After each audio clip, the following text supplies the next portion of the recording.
warahmatullahi wabarakatuh. Saya Dailami Firdaus, Ketua Dewan Pembina Pimpinan Pusat Badan Kontak Majelis Taklim BKMT, mengecap dan meminta dengan tegas agar Presiden Prancis Emmanuel Macron mencabut dan meminta maaf kepada seluruh umat muslim di dunia atas pernyataan yang telah disampaikan. Pernyataan tersebut jelas suatu pernyataan yang terucap tanpa dasar sama sekali dan tidak benar, dan sangat menyakiti hati seluruh umat Islam di dunia, tidak terkecuali di Indonesia.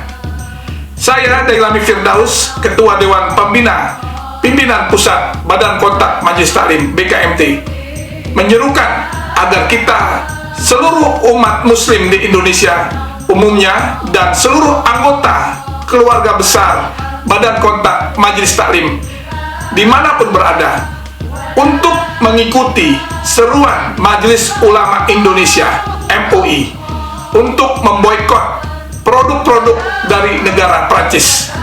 Dan saya berharap kepada seluruh umat muslim yang akan melakukan aksi untuk tetap mengedepankan aksi yang berakhlak dan beradab.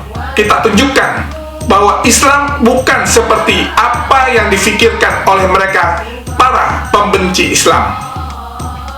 Islam adalah agama yang rahmatan lil alamin, yang menyebarkan kedamaian dan memberi kenyamanan untuk seluruh umat manusia di penjuru dunia.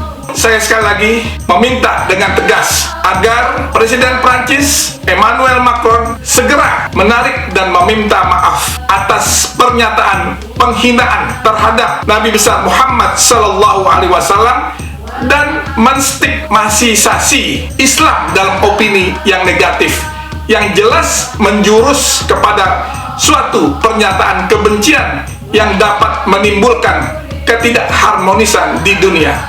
Demikian pernyataan sikap kami dari Badan Kontak Majelis Taklim BKMT, mudah-mudahan dapat dipahami oleh kita semua. Wassalamualaikum warahmatullahi wabarakatuh.